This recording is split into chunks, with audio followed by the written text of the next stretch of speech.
All right, folks, welcome back to the show. Today, I am the happy version of Craig Shelton. I can be an outright jackass sometimes on Twitter, but today, today you get Just on Twitter? oh, no, my wife won't allow it anywhere else. Trust me. She's working on the Twitter image. Trust me. I just do my thing, man. No, really, guys. When Richard and I talked about putting this show together, obviously, we've been blessed to have participation from some of the best sports minds in the city. If you have not been invited to talk sports on this show, it's because we don't think you know a damn thing. Just that simple. I mean, really, I'll be honest with you. There are quite a few of you guys that talk sports in Houston that I like a whole lot as just guys. But when you talk sports, I just don't know what the hell you're talking about. And there are a couple guys that we haven't been able to get in yet that we want to get in. But if you haven't been invited to talk sports on HMW Sports Talk Live, that's just because, well, we don't think you're worth a damn. But today, we have some guys in the studio that we really, really have high opinions of, and I feel real blessed that you guys were able to join us on the show today. For a couple of reasons. I need to let our viewers know something, a couple of things. We really appreciate the support that we've been getting on the show. And today's show, after today's show, we're gonna be taking a little break. Before we started airing on this network, we were airing also on the Urban Television Network, which we still air there, and I'm the sports director with that network. But Richard and I, primarily Richard and I and Angelo, we have been going strong for the last year and a half, basically without a break. No family time on the weekends and things like that. And me and Angelo in particular, we're newly married. And if Richard keep on losing weight, he might be getting hooked up too. Woo! He didn't know that was coming. Neither did I, actually. So we got to take a little break, man. We got to take a break.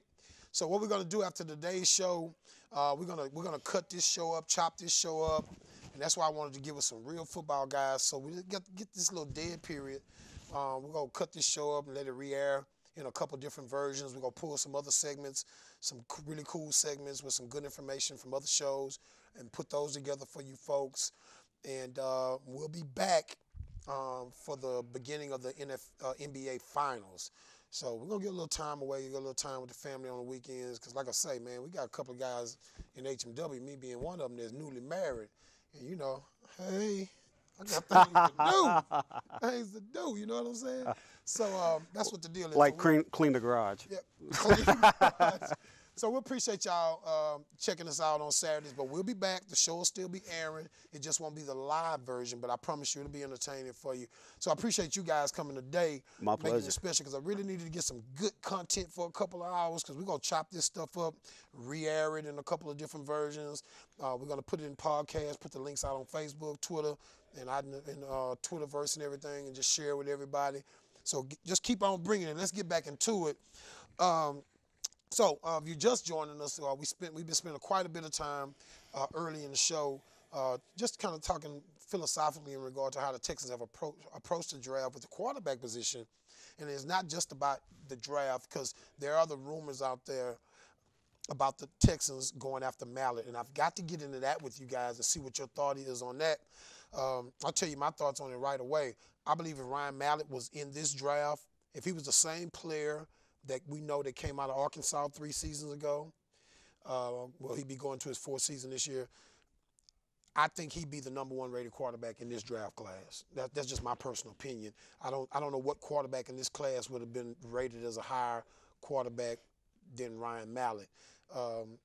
And I think the fact that Bill O'Brien is familiar with him, Mallett is familiar with the offense. Sure. New England did the crash dummy test for the Texans. There were some concerns with Mallett, well-documented concerns. Mm-hmm. He's been able to be on Belichick's roster for 3 years and make it in the Patriots locker room. So I have no concerns about any of the off-the-field stuff with him. He's not coming down here. And maybe he's not, but we have to address it. But we have to address it. Okay, go Rick ahead. Smith addressed it. There was no trade talk. That was a rumor that came out of New England, and he shot it down and squelched it. And I know Rick well enough to know when he's blowing smoke and dodging and when he was telling the truth. He was telling the truth on that loud and clear. I just never I just never believe or disbelieve And when it comes to general managers and coaches because they lie. Well, let me tell You you. got to know. You got to know when they're lying. Well, I don't speak Rick, and I didn't speak Kubiakian, and so you got to jump on me there because me and Rick is at practice. Hey, Rick, good to see you. Hope the team does well this year. See you later, Rick. That's all I know, Rick. I don't know him like you know him, so I can't. Well, Bruce Arians, I want to jump in on this. Bruce Arians came out probably about 30 minutes before we came on air right now, and the local media out there asked him, said, well, you told us yesterday that you wasn't taking a quarterback. You was happy with your 3 quarterback. You know Bruce Arians' response? I'm a pretty good liar, right? Yeah. Rick Smith's lying, 100% lying. I've talked to people that obviously you can't give up your sources. With 100%, without a shadow of a doubt, the Texans have been talking to the Patriots for the last 2 days. I believe they have myself. Texans are offering we're offering 5th, 6th round picks around that range is what they were saying. Then after the Garoppolo and all that stuff happened, hiccup there obviously. That move was made not only to get the Patriots' future quarterback, but also to get leverage against the Texans to kind of almost say, hey, we're forcing your hand to finish this Mallett trade. Patriots wanted a future second-day pick. Texans, they said they would not budge, just like they said with pick 1 and pick 33. They wanted to trade those picks. They wouldn't come off their price for it. Ryan Mallett was on it. They've also talked about bringing in Hoyer or McGloin. They said the deal after they made the pick for Savage, they're saying now that the deal is almost completely dead, but at one time they said they would select a guy, and then Mallett was their number 1 desire to bring in. So you would have had a depth chart that included Ryan Mallett, Ryan Fitzpatrick, and the draft pick, which now turned out to be Tom Savage. Yeah. They didn't expect Tom Savage to be there, though. And Jeff, you think the talk of Mallett is ridiculous for a whole nother reason. You just don't think he can play. Well, he hasn't played. So what has he shown anybody? I mean, he's completed 4 passes for -9 yards. I mean, the only... Yeah, but that was a nice -9. But it looks good in the baseball cap. Nice -9. I'm backwards. The way he holds a clipboard is impeccable. Okay. You should see me hold a clipboard. But I think the one thing... They just prejudice against black quarterbacks holding clipboard. Can't get a job. Jim Crow's alive. I think the one thing that Mallett would bring is some knowledge of... and people are going to start hearing this term, and you better learn to understand it, is the Erhardt-Perkins system. It's an unusual passing offense that doesn't package plays the same way that other offenses do. And you need to be very smart in order to run it, even though the whole object of Erhardt-Perkins is to simplify play calling. Instead of coming out with these long, ridiculous, we're going to run Z right, #29, trap left, Z zone, whatever. Every play has a name, and then it has variations off that name. And so it's supposed to make things a whole lot easier for the quarterback to have options in a particular situation when it comes to calling a hot read. So Mallett may have that down by virtue of 3 years being exposed to the system. And it's not easy to pick up. So that's the only advantage I see for him, that he would have been the first quarterback in this class. That's a Vincent Vega bold statement. Breaking news. Breaking news, folks. We got breaking news.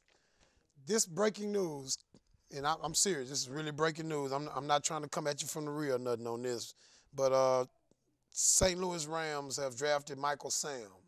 So Michael Sam was drafted, and they didn't put this is Lamont from HMW, one of our bloggers. I'm assuming he's got to be the 7th round. Yeah. No doubt about that. But, yeah, Michael Sam did get drafted. And also coming from Twitter, this is from the boy, DABOIO. I guess I should say boy. This says, I feel like Debbie Downer is sitting between Jason and Barry. Jeff, you just got Twitter. Are those high-heeled shoes? I got an identity, man. Oh man, hey, Okay, Tough it is crowd. what it is. Tough Hey, crowd out right, there. so in we- I call so- him like I see him. So we won't spend any more time on Ryan Mallett. We'll let that Look, either be dead. the or we'll Michael let- Sam thing, one, I'm glad that he got drafted. Why? Why are you glad Michael Sam got drafted? Because it is time. It is time. Why? For what? Why? Let me tell you.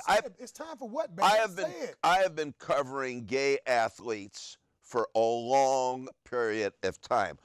It's But the why this gay 21st athlete? Why is it century. time for him to be drafted? It was a whole We time, had gay athletes in the Oilers locker room. right? We've had gay athletes And they were in there. productive. But why is it time for a one? Because it is the first time a kid came out before the draft and said, "Accept me for who I am." And the I accept Rams, Michael Sam for who he is. the So you just Rams, don't Kid care. who can't play. you know what? I mean, he But should- for St. Louis, it was a hometown pick. They draft the kid. He's played in the Missouri. Look, he's not. If he makes the Ram team next year, it'll be a miracle. But You know what you are, Jew? You're What a am- Sam lover. you know, You're a Sam lover. He's a Semite. he's a Samantha. Samite. I've had a few Samanthas in my day. Man, I tell you, man. Oh, man. We'll have to do this exact cast again. Trust me, folks. We'll Oh, do this one geez. again. Maybe we'll come back to talk NBA Finals. I don't know, man. I think Michael Sam's is a guy. If he was anybody else, we would be saying you sign him as a free agent. He probably has a pretty good chance of making a roster as a special teamer because from everything you hear about the kid, or practice squad guy, you hear about him. He's one of those kids that's good to be in the locker room, and he's the type that'll probably go out there and take advantage of an opportunity. And if there'll be kids out there more talented than him, and if they're not ready to go, he's gonna make life tough for them. But when you say it's about time, and it is not about time. Rich Walker and I had this debate over a year ago when the Manti Te'o stuff came out, and people started to. There were some comments about him, some suspicion that maybe he was gay, and Rich's deal was, people just not ready. And I was like, well, I think they are ready because gay athletes been in the NFL locker room all along, and people knew it. I played running back as far back as middle school with a kid. Dude, I knew he was gay. I mean, come on, dude was gay, and he was a great player. Went on to play running back at Worthing High School, where Ralph Cooper went to school at, and Mike Singletary and Cliff Branch. You know what I mean? So I don't have nothing against Michael Sam, but it's the same thing that's applicable to blacks. If I get a call tomorrow for a job in radio in Houston, and if I can't cut the mustard in a couple of years, they don't have to renew my contract, because you can say, well, by time Craig got a shot, and they need to hire some more blacks. But guess what? They need to hire some good ones, not Carl Dukes. You know what I mean? You need to hire some. Carl Dukes is making six figures in Atlanta, Georgia. Okay, not Carl Dukes. They need to hire some that's really good at it. Carl Dukes is good at what he does. You know what I mean? But Carl Dukes wouldn't be very comfortable in this conversation right here, on this level. When we start breaking down football, basketball, baseball on that level, Carl Dukes is all about, hello, put him up. Carl, how you doing? Yep. I disagree. Click. Hey, whatever, man. Get your paper. I ain't hating on the brother. I love Carl. But we need when you're representing women or minorities or gays, you also have to be good. And you shouldn't have to be, oh, well, I'm black, so I got to work harder than the guy next to me. You're just supposed to work harder than the guy next to you, period, anyway. That just should be your philosophy. But I don't think Michael Sam deserves, I just don't, when you said it's about time, I was like, why him? He's not, if the Javion Clowney had been the kid that came out and said he was gay, and he was clearly the best player in the draft, and he dropped to mid-second round, and everybody knew, come on, man, people just didn't want the kid in the locker room. Now that's about time story. He would not have dropped to the second round. But do you think Clowney coming out, he would have been the first overall? Hell yes. You think He was head and shoulders above everybody else on the board. You think Bob Christian McNair? No. No, not Bob McNair. Would have. So they would have traded, but he was clearly the best But player. Larry, you making my argument. You just said that But I pick can't, would have been Craig. traded. It's your show, but I can't believe we're wasting so much time on a speckle of a story. No, That's but I mean, all. it's your comment. It's Well, I said I made a comment in passing. It's about so time. you thought you was gonna come on this show and not get into an argument with me? Well, you When and does I that will happen, always Larry? get into an argument Damn with right. you We get because an argument in the, you in the press agitate. box. That's what we do. You agitate, Yeah. and I won't back down from you. I'll call you one on it. afterwards. You better bring a posse. Those two little kids that are Bring yours APW. there, you better close their eyes. Yeah. Have Debbie down or hold their hand, okay? Anyway, whatever. Yeah, Debbie Downer. Right there. See, he calls me the agitator. I catch on quick. All right, no, hey man, you guys get my point. I think Michael Sam's needs to be a good football player. He shouldn't be getting drafted just because. I'm not gonna pull for Michael Sam just because he's gay, man. I'm not gonna do that. You're talking about a perfect world where none of these things matter, and unfortunately, in the world we live in, they do matter. Yeah. You know what, Debbie? You're taking Barry's side on this one, aren't you? Yeah, for the moment. I get Barry's point. I just think that's where we are in America, and it's too bad. Ladies and gentlemen, the too man bad. cannot go. Let's see. too bad. It was an hour and 3 minutes and 7 seconds before he just had to throw the left hooks and right crosses. It didn't matter what it was, but I know my man because he sat there. He gets there and you can just look at it and he's ready to go. One flew over the cuckoo's nest. Did you just call me Skip Bayless? I didn't do that. I don't look. I'm not. Am I Stephen A. Smith? Am I sitting over here looking like Liberace? Don't you call me Skip Bayless on the cool. All right, folks, we back. All right, I'll tell you what, we're gonna get back and talk some more football here. Oh, man. And we're gonna talk about the players that can actually play, the ones that were drafted, that should be drafted because they can actually play. And I would like to have a philosophical moment on the draft and see what your thoughts are there. The floor is yours, sir. Philosophically, this is the great American crapshoot. It is Vegas without the crowds and without the hookers. When we look at what goes on Monday through Friday in downtown Houston, people make mistakes and they make brilliant decisions in the investment world on stocks and bonds. People make the same brilliant decisions and dumber mistakes when it comes to real estate. And they drill dry holes and they hit gushers. But you know how much ink that gets in the Chronicle or the Wall Street Journal? This. But because sports is the entertainment world, and it's much easier for Joe Sixpack to talk about football and talk about sports than it is to talk about dividends and yields and per capita earnings, or to talk about, prices per square foot in real estate.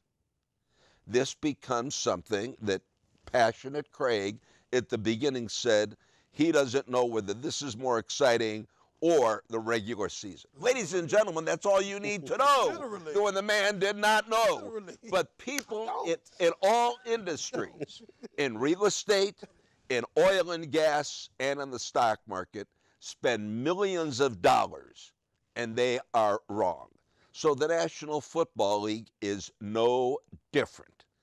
And I love it because I will go back, and I love to look back in drafts. The rule of thumb in scouting, wait 3 years before you give a grade. Tomorrow, the two most predictable things will happen.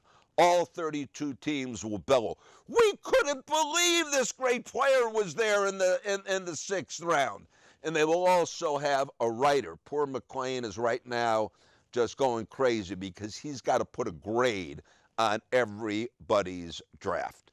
So right now, it's great for conversation, Craig, but the actual deal, it's not where you start, it's where you finish. Rock Carmichael started here. He went to the playoffs with the Eagles as a special teamers. McManus started here, the kid out of Northwestern. He's still in the league. So when you go back and you give a grade, the answer is this kid able to play in the National Football League? And if a kid is, Some make it to become stars, and a lot happen to be players who fell into the right spot at the right time.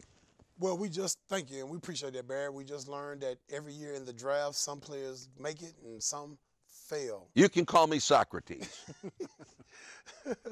I'll call you Barry the prophetic one. How about that? That'll work. Okay, well, look, we're going to run to a break here pretty soon. When we come back, what we're going to do, guys, is we're going to run a little bit down the draft board for the Texans a little bit, start talking a little bit about some of these other positions. I know we talked a little bit about Su'a-Filo, but we'll get down to Fedora, was the tight end that was taken. I know we talked some about Nix. We talked some about Savage. But we'll get down to the Pagan kid taken out of Alabama. See what you guys think about that pick and the fact that the Texans finally did address that running back position, but then also took a fullback. And I was one that was under the impression that there might not even be a fullback on the roster on this team. I want to get you guys' thoughts on that. I have to say that was one that really caught me off guard. And if I had to even gun against my head, project what the Texans would do about fullback, I would have thought it would have been an undrafted free agent or in free agency in that regard. So definitely, folks, I got the dream team cast here today. How about that? Talking about a little football on any level, whether it be X and O, or whether it be about the social side of football, or whether it just be one of Barry's damn rants, whatever you want to call it. We got it right here for you today on HMW Sports Talk Live. Hang in there. Go check out the blog while we're on this next break. That's HoustonMediaWatch.com. Hit me on Twitter at Craig Shelton HMW. We'll be right back.